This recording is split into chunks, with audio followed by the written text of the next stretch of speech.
원인을 어디에서 찾으십니까? 라는 제목으로 함께 보겠습니다. 그 중국 철학사에 큰 공로를 가져다 준 한비자라는 철학자가 있습니다. 본명은 한비입니다.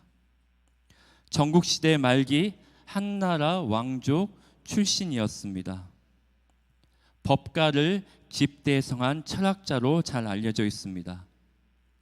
법가는 중국의 역사에서 춘추 전국 시대의 제자 백가 중에 주요 유파 넷 가운데 하나입니다. 대표적으로 뭐가 있죠?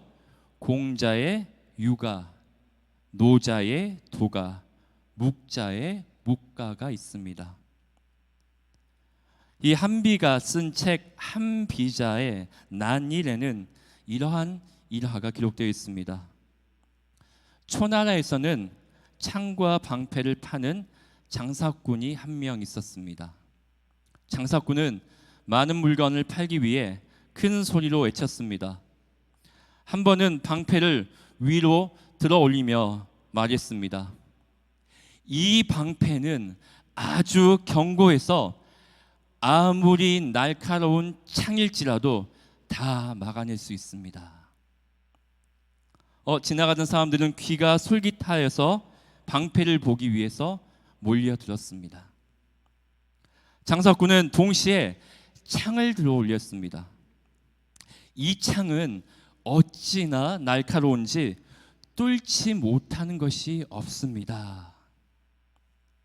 장사꾼은 양손에 창과 방패를 들어 올리며 의기양양하게 말했습니다. 이 이야기를 들은 손님 한 사람은 의구심을 가지며 이렇게 물었죠. 그러면 그 창으로 방패를 찌르면 어떻게 됩니까? 그러자 장사꾼은 말문이 막혀 서둘러 그 자리를 떠났다고 합니다. 창모의 방패순, 우리가 잘 알고 있는 모순입니다. 모순이란 어떤 사실의 앞뒤가 서로 맞지 않음을 의미하죠. 때로 성경을 읽다 보면 모순되는 표현을 접하게 됩니다. 출애굽기에서도 모순이 아닌가 생각되는 표현들이 나옵니다. 그중 하나가 바로 왕의 완악한 마음입니다. 바로 왕의 완악한 마음의 원인이 다르게 기록되어 있습니다. 이런 본문을 대할 때면 당혹스럽죠. 무엇이 맞는 건지, 성경이 잘못된 건지. 출애굽기 4장에서 14장까지의 바로 왕은 출애굽을 가로막는 왕으로 나옵니다. 이러한 태도는 바로 왕의 완악한 마음에서 비롯되었습니다. 바로 왕 스스로 자신의 마음을 완악하게 만든 것으로 소개됩니다. 출애굽기 7장 22절 말씀입니다. 이렇게 기록되어 있습니다. 애굽 요술사들도 자기들의 요술로 그와 같이 행함으로 바로의 마음이 완악하여 그들의 말을 듣지 아니하니 여호와의 말씀과 같더라. 바로의 마음이 완악하여라고 기록되어 있죠. 그런데 출애굽기 다른 본문에서는 바로 왕의 완악한 마음의 원인이 다르게 소개되고 있습니다. 하나님께서 바로 왕의 마음을 완악하게 만들었다라고 기록합니다. 오늘 본문 9장 12절 말씀입니다. 그러나 여호와께서 바로의 마음을 완악하게 하셨으므로 그들의 말을 듣지 아니했으니 여호와께서 모세에게 말씀하심과 같더라. 분명 여호와께서 바로의 마음을 완악하게 하셨다라고 말씀합니다. 질문해 봅니다. 그럼 과연 바로 왕의 완악한 마음의 원인은 누구 때문일까요? 바로 왕 자신의 의지 때문일까요? 아니면 바로의 마음을 주관하는 하나님의 의지 때문일까요? 여러분 어떻게 생각하십니까? 거수해 볼까요? 출애굽기 4장에서 40장에는 바로의 완악함을 나타내는 표현이 총 19번 나옵니다. 이 완악함을 나타내는 데 사용된 히브리어 단어는 총 3개인데요. 하자크, 카샤, 카베드, 이 3단어입니다. 그리고 각각의 단어는 주어가 다른 상황에서 사용되었습니다. 주어가 다른 상황에서 어떤 때는 하자크, 어떤 때는 카사, 어떤 때는 카베드 이렇게 사용되었죠. 그럼 주어가 어떻게 달랐을까요? 하나님이 주어인 경우가 있습니다. 하나님이 주어가 된 경우. 다음으로 바로 왕이 주어인 경우가 있습니다. 마지막으로 바로의 마음이 주어인 경우입니다. 좀 더 구체적으로 살펴보겠습니다. 출애굽기 7장 13절, 14절, 22절에서는 본격적으로 바로의 완악함을 보여줍니다. 그때 완악함을 나타내는 단어의 주어는 바로의 마음이었습니다. 완악함에 사용된 동사 있죠. 주어, 그 다음에 동사는 좀 어려운 상태 동사입니다. 상태의 동사를 쉽게 표현하면은 그 주어의 성격, 성품, 상태를 나타내는 역할을 하는 거죠. 정리하면 7장 13절, 14절, 22절에서의 바로의 완악함은 바로가 어떤 마음을 가진 사람이었는지 보여줍니다. 바로의 상태를 보여주는 거죠. 바로는 기본적으로 마음이 완악한 사람이었음을 보여주고 있습니다. 다음으로 하나님께서 바로 왕의 마음을 완악하게 만들었다는 것은 오늘 본문 6번째 재앙 이후부터입니다. 6번째 재앙 전까지는 하나님은 바로가 자기 마음대로 하도록 두셨습니다. 2번째 재앙, 개구리 재앙에서 바로 왕은 스스로 자기 마음을 완강하게 합니다. 네, 말씀 아닙니다. 네. 3번째 재앙, 티끌이 이가 되는 재앙에서 역시 바로가 고집을 버리지 않습니다. 4번째 재앙도 마찬가지입니다. 파리 재앙에서는 이스라엘과 애굽 사이에 구분되어 재앙이 임했습니다. 다소 충격을 받았으나 파리 재앙이 물러가자 바로 왕은 자기의 완악함을 거두지 않았습니다. 그리고 5번째 재앙에서도 가축의 죽음의 재앙에서도 하나님은 이스라엘의 가축과 애굽의 가축을 구분하셔서 재앙을 내리시죠. 바로는 이 일을 확인했음에도 불구하고 자기의 완강함을 버리지 않습니다. 드디어 6번째 재앙, 악성 종기의 재앙부터 하나님은 바로의 마음을 완악하게 하셨습니다.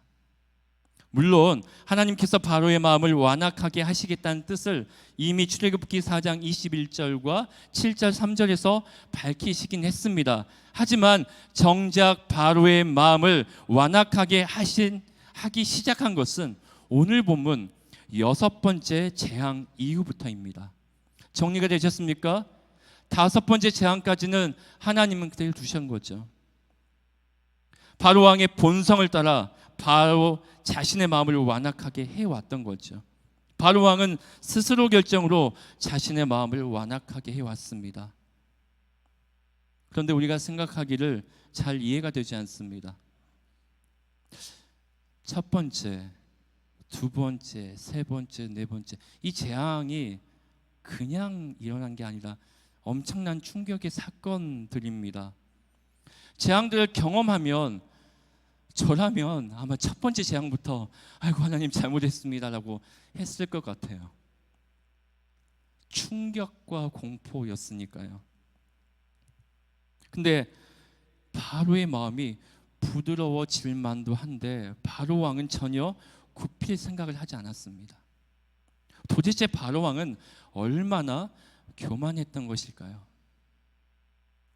얼마나 교만했으면 그러한 재앙들이 일어남에도 불구하고 자신의 완악함을 버리지 않았습니다. 바로왕은 재앙들을 통해 하나님의 능력을 경험했음에도 불구하고 계속 고집을 피웠습니다. 그렇게 바로왕은 재앙이 더하면 더할수록 자신의 마음을 스스로 더 완악하게 만들었습니다. 이처럼 하나님은 바로왕이 스스로 돌이킬 생각과 의지가 없다는 것을 알았던 거죠. 요놈 봐라, 마음을 바꿀 생각이 없구나 너가. 그러지 않았을까요?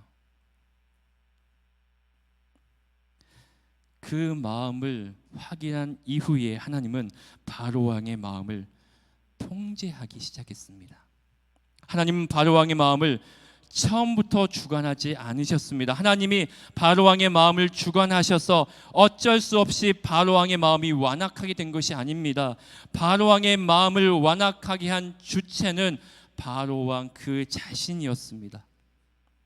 이런 본문의 맥락으로 볼 때 바로왕의 완악함의 원인을 하나님께 돌리는 것은 잘못된 태도입니다. 목사님, 바로왕은 하나님이 완악하게 하셨기 때문에 완악하게 된 게 아닙니까? 라고 물어서는 안 된다는 거죠. 본문의 의도에서 벗어난 일입니다. 무엇보다도 바로왕의 완악한 마음의 원인을 하나님에게서 찾는다면 자신의 문제를 하나님의 탓으로 돌리는 잘못된 신앙의 태도가 발생할 수 있습니다. 무엇만 얘기하면은 하나님 때문이라고 얘기하는 거죠. 바로왕도 그렇지 않습니까? 자꾸 핑계를 대는 것입니다. 하지만 사람들은 자신의 문제를 남의 탓으로 돌리는 경우를 봅니다. 큰 잘못을 저지르는 사람일수록 자기 잘못을 남의 탓으로 돌립니다. 이것은 인간 안에 있는, 즉 우리 안에 있는 죄성이 아닐까 생각됩니다. 그 죄의 뿌리가 여전히 남아있는 거죠.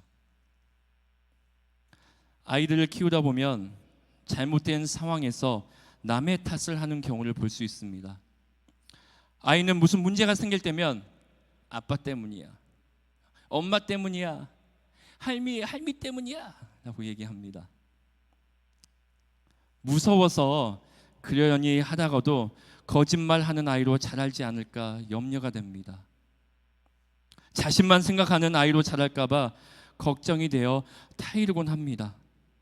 하지만 건강한 아이라면 이런 남 탓은 커가면서 자연스럽게 잦아들게 됩니다.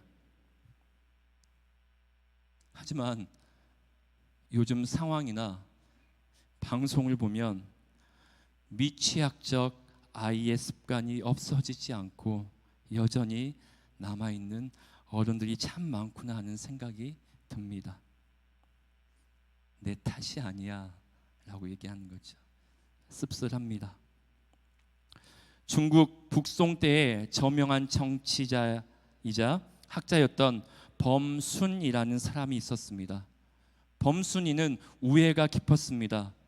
형이 심장병을 앓고 있었는데 형을 마치 부모 모시듯 지극정성으로 돌봤습니다. 범순이는 사람들에게 칭송받는 정치가이기도 했습니다. 어느 날 범순이는 도둑과 강도가 많았던 지방으로 부임을 하게 됩니다. 많은 사람들이 도둑과 강도들은 그냥 둬서는 안 됩니다. 혹독한 형벌로 다스려야 한다고 사람들은 목소리를 높였습니다. 하지만 범순이는 관용의 정치를 주장했죠. 감옥에 차고 넘치는 좀도둑들을 훈방해 주었습니다. 그랬더니 이듬해 도둑이 절반으로 줄어들었다고 합니다. 이러한 결과는 범순인 자신만의 철학이 가져온 결과였습니다. 범순이는 평소에 자식들을 훈계할 때 늘 강조했던 말이 있었습니다. 그거 하면 안 돼. 그만. 여기까지. 그런 말 하지 않았고요. 그건 제가 하는 말이고요. 범순이 이렇게 얘기합니다. 인수지우, 책임 증명, 수요 총명, 서기직혼. 좀 어려운 말이죠. 저도 준비하다가 처음 들어본 얘기입니다. 아무리 어리석은 사람일지라도 남을 꾸짖을 때는 밝고, 똑똑한 사람도 자신을 용서하는 데에는 어두운 법이다라는 의미를 가지고 있습니다. 특별히 책인 증명, 꾸짖을 책, 사람인 곧 즉 밝을 명. 남을 꾸짖는 데에는 밝다라는 뜻입니다. 자기의 잘못은 덮어두고 남의 잘못만 나무랄 때 자주 쓰이는 말입니다. 우리들은 잘못을 저질고도 이를 인정하지 않습니다. 내 탓 아니야, 내 잘못 아니야, 뉘우치지 않습니다. 심지어 자기의 잘못을 미화하기도 합니다. 남을 비판할 때는 먼저 자신을 성찰해야 하지만 무조건 타인만 탓하는 나쁜 습성, 그 죄된 모습이 우리 가운데 있습니다. 잘못은 남이 아닌 자신에게 찾아야 하는데 그렇지 못하는 것입니다. 누가복음 6장 41절 말씀에도 보면 어찌하여 형제의 눈 속에 있는 티는 보고 내 속에 있는 들보는 깨닫지 못하느냐라고 말씀합니다. 오늘날 우리 사회 현상을 적나라하게 표현하는 것 같습니다. 그리스도인도 마찬가지입니다.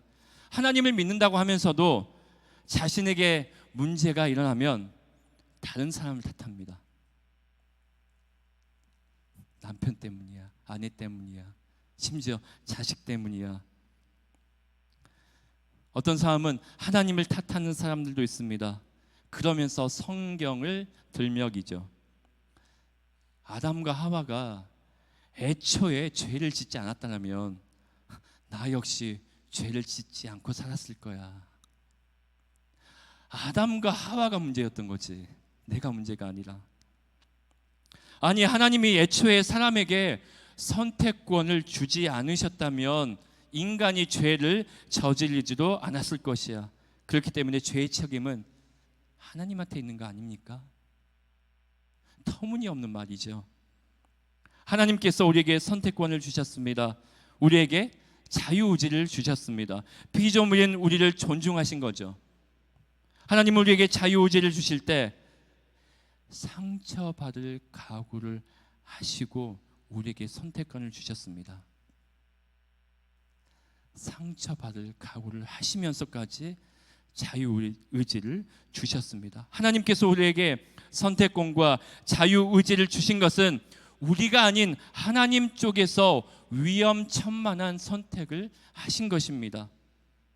우리를 처음부터 프로그래밍한 기계처럼 만드셨다면 위험을 감수하지 않으셔도 되지 않습니까? 우리가 하나님을 거역할 위험 자체가 없었을 것입니다. 결국 우리가 탓해야 할 대상은 누구입니까? 하나님이 아닙니다. 우리가 탓해야 할 대상은 여전히 죄의 속성에, 죄의 꼬임에 넘어간 우리의 연약함을 탓해야 할 것입니다. 하나님을 탓하지 말고 자신의 약함을 탓하시길 바랍니다. 그렇다면 하나님께서 바로의 마음을 완악하게 하신 이유가 무엇일까요? 왜 하나님은 바로의 마음을 통제하셨던 것일까요? 그 이유는 그 바로의 완악한 마음을 사용하기 위해서입니다. 재앙이 더해지면 더해질수록 바로 왕의 마음은 더욱 완악해졌습니다. 하나님은 바로 스스로 자신의 완악함에서 돌이킬 생각과 의지가 없음을 아시고 바로 왕의 마음을 통제하기 시작하셨습니다. 오히려 바로 왕의 완악한 마음을 사용하기로 작정하셨습니다. 그리고 이제는 바로 왕의 마음을 통제한 이유에 대해 분명히 말씀하셨습니다. 말씀 볼까요? 출애굽기 9장 16절 제가 읽어보겠습니다. 내가 너를 세웠음은 나의 능력을 내게 보이고 내 이름이 온 천하에 전파되게 하려 하였습니다. 아멘. 바로 왕은 이제 더 이상 반성과 회개의 대상이 아니었습니다. 바로 왕은 자기 뜻과 상관없이 하나님의 능력을 널리 알리는 사람이 된 거죠. 바로 왕은 오히려 하나님을 알리는 간증거리가 되었습니다. 그 바로의 완악함을 사용하시며 하나님의 이름을 드넓게 높이셨던 거죠. 우린 지금까지 바로 왕의 완악함의 원인은 바로 그 자신에게 있다는 것을 살펴보았습니다.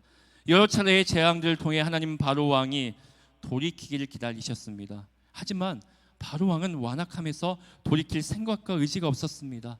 하나님은 그 모습을 보시고 바로 왕의 마음을 통제하기 시작하셨고 하나님의 방법으로 바로 왕의 완악한 마음을 하나님의 능력을 알리는데 사용하시기로 한 것입니다. 어떻게 정리가 되셨습니까? 이 사건을 통해서 우리에게 주시는 교훈 한 가지가 있습니다. 하나님은 자비하셔서 아무리 악한 자일지라도 돌이킬 수 있는 유예의 과정을 주신다는 사실이죠. 그 과정을 다시 한번 살펴보겠습니다. 첫 번째 재앙은 물이 피로 변하는 잠시 동안의 불편에서 시작되었습니다. 그리고 혐오스럽고 성가신 개구리들의 습격, 병을 옮길 가능성이 있는 이와 파리들, 경제적인 해를 끼치는 동물들의 질병, 사람을 쇠약하게 만드는 종기, 환경 재앙인 우박과 메뚜기, 무시무시한 어둠으로 이어졌습니다. 이러한 9번의 과정을 겪으면서도 바로 왕은 자신의 고집을 꺾지 않았습니다. 마침내 가슴이 멎는 듯한 슬픔을 겪고 난 이후에 바로 왕의 완악한 그 마음이 부드러워졌습니다.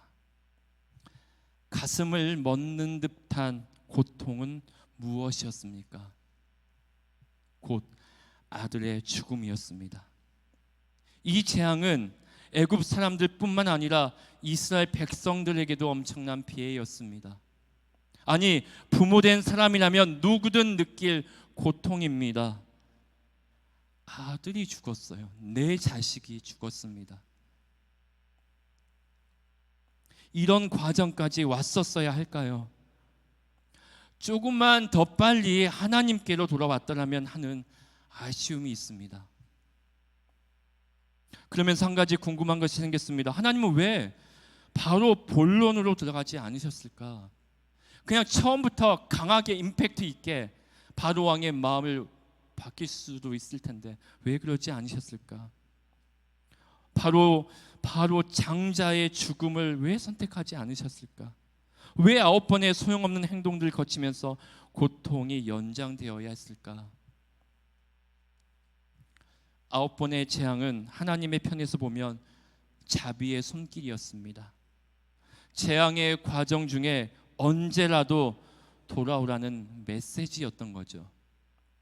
바로 왕에게 돌아올 기회, 유예 과정을 두셨던 것입니다. 바로야, 돌아와라. 돌아와라. 우리가 지난주에 살펴본 나일 강물이 피로 변한 첫 번째 재앙은 경고의 화살과 같았습니다. 경고의 메시지를 듣고 바로 왕이 바로 돌아섰다면 사람들은 더 이상 불편을 겪지 않아도 되었습니다. 바로 왕과 애굽 사람들에게 아무 재앙도 닥치지 않았을 것입니다. 바로 왕이 물이 피로 변하는 표적과 재앙이 있기 전에 하나님 앞에 하나님 제가 잘못했습니다라고 고개를 숙였더라면 최후의 징벌은 피할 수 있었습니다. 바로 왕과 애굽 사람들은 맏아들을 빼앗기지 않았을 것입니다. 하나님은 바로 왕과 애굽 사람들에게 자비를 베풀었을 것입니다. 하지만 바로 왕은 그렇지 않았죠. 집행유예라는 제도가 있죠. 형을 선고하되 일정 기간 형의 집행을 미루어 둡니다. 그리고 무사히 그 기간이 지나면 형의 선고의 효력을 상실하게 하여 형의 집행을 하지 않는 제도입니다. 피고인에게 형의 집행을 받지 않으면서 스스로 사회에 복귀할 수 있는 길을 열어주는 제도이죠. 말씀을 곰곰이 묵상하다가 하나님은 바로 왕에게 이런 집행유예의 시간을 주신 것이 아닐까 하는 생각이 들었습니다. 그래, 당장 벌하시지 않고 그래, 이번에도 기회 줄게, 이번에 또 줄게, 또 줄게. 바로 왕뿐이겠습니까? 어쩌면 우리도 집행유예 기간을, 그 시간을 보내고 있는지 모릅니다. 하나님께서 지금 당장 벌을 내리실 수 있는데 좀 더 지켜보시겠다는 거죠. 내가 조금만 더 지켜볼게. 돌아와. 하나님은 바로 왕에게 시간을 주셨습니다. 바로 왕은 하나님께서 주신 시간에서 하나님께로 돌아갔었어야 했습니다. 하나님께서 주신 그 시간은 바로 왕에게 은혜의 시간이었습니다. 그 은혜의 시간을 깨닫는 자는 절대로 패망하지 않습니다.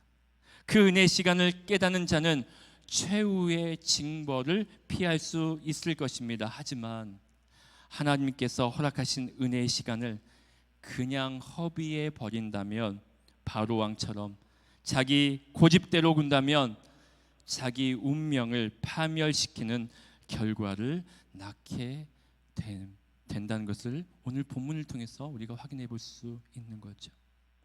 어쩌면 우리에게도 하나님이 허락한 그 시간이 있을 수도 있습니다.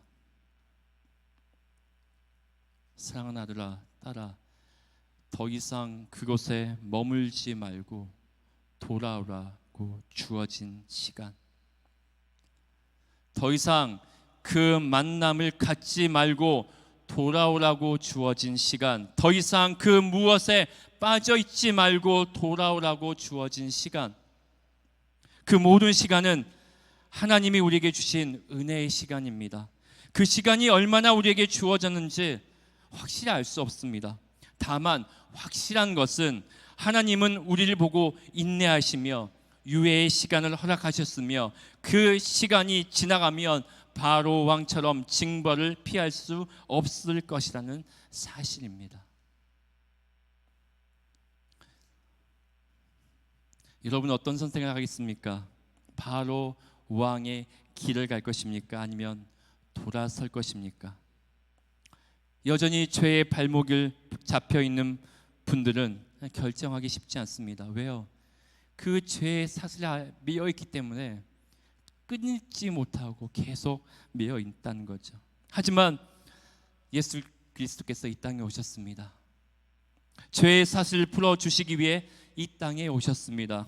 자신의 연약함을 내려놓고 주님 앞으로 나아가면 더 이상 그 죄의 권세는 힘을 쓰지 못할 것입니다.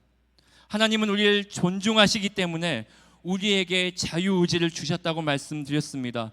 선택권은 우리에게 있습니다. 그 누구도 해줄 수 없습니다. 여전히 결정하기가 힘들다면 여러분 안에 있는 연약함을 탓하시고 그 연약함을 주님 앞에 내어놓길 소망합니다. 그리고 여러분의 의지로 우리와 함께 하시는 그 성령님과 동행함으로 다시 하나님 앞으로 나아오시길 바랍니다. 이런 은혜가 우리 고흥서북교회 청년들과 성도님들이 우리 안에 이런 은혜가 있기를 소망합니다. 이 시간 찬양 드립니다.